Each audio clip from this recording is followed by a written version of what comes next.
Happy hunting. Hunt me. I am the hunted one. I'm hunting most things. That's HUNTZ. You can hunt. Long have you hunted me? You're being hunted. Welcome back to another top 10 curated from the steamhunt.com website for the 29th of July 2018. Let's jump into today. First one up. I'm kind of excited about this because I've been waiting for a particular laser cutter for a while called the Glowforge. And this Glowforge is, I think, now out. You had to pre-order it.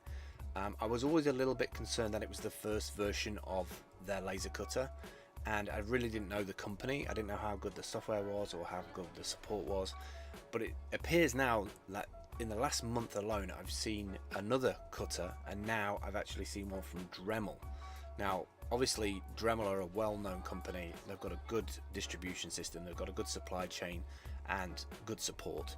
So they've actually started to put up the pre-order for their laser cutter with their bundle. So they have this like kind of tiny little air filter next to it as well.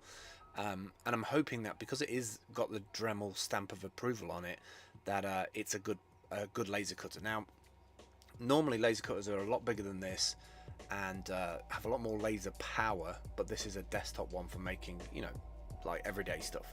And I've always wanted one of these after using a laser cutter in a makerspace, and I think you could do quite well from this for making custom stuff for like blockchain stuff, or just part of your social media or part of your live stream every day, to actually have this connected up with the live cameras and stuff as you're doing stuff. It's kind of interesting for a stream, I think. So they've got theirs up for $7,000, retail normally at $8,000, but in the pre-order you can get $1,000 off, which is kind of crazy really if you pre-order it. And it's going to be release date this summer, so I think it's probably coming from the same company as makes the Glowforge, or they've got some kind of licensing or agreement, or maybe they've just gone straight to the supplier and said, right, we want the same thing, but we want to put our name on it. But it's good to see that there's competition growing in this area, because it means in 6 months time, when these are like out there and everybody's using them, that hopefully the price of this will come down. Next up is world's best pogo stick.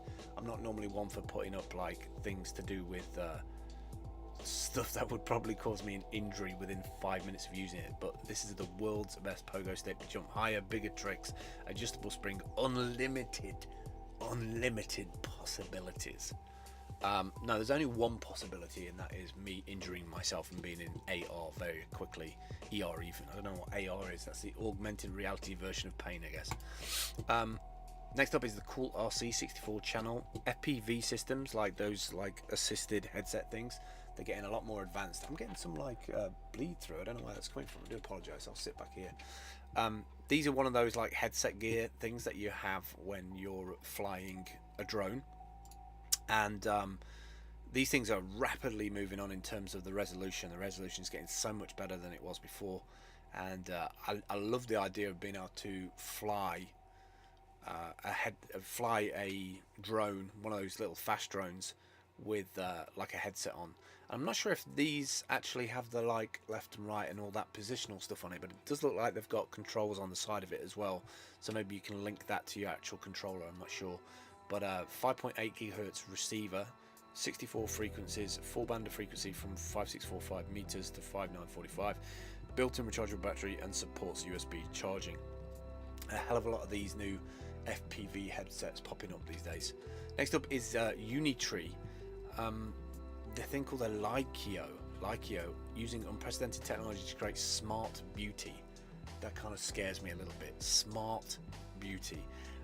The way that this was advertised on the Steam Hunt website was that this thing could walk your dog, and I was thinking, why would you want an electronic dog walking your actual analog dog?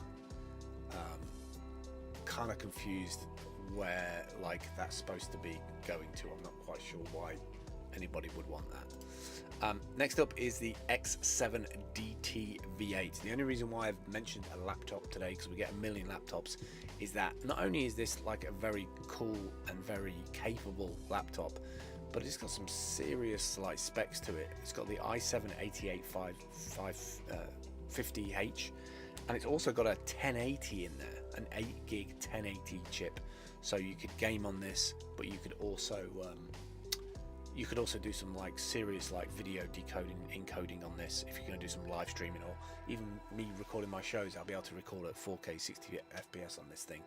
And it's also got the Thunderbolt 3 up to 40 gigs transfer speed. So if I really wanted to upgrade to like a new graphics card, I could just plug that in via USB as by Thunderbolt 3 and get the benefit of like an 11 gig card, like a 1080 Ti or the 1180 Ti that's coming out as well. HDMI 2.0, true 4K at 60 Hz, XSplit Gamecaster and Broadcaster professional streaming software. So obviously they're bundling that in because it uses the chipset. The NVIDIA GeForce means that you can use the hardware encoding on it.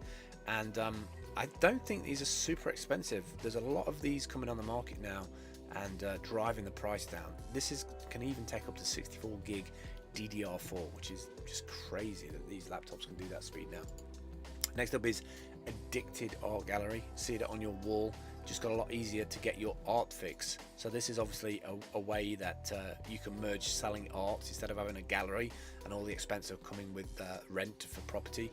You can now do this via an iPad or iOS device and take the art that you've got for sale and allow it to be shown in your house to see if it is a good fit. I think this is a really smart idea. I think it's a really smart app, and I'm sure somebody will do very well out of it. Thank you very much.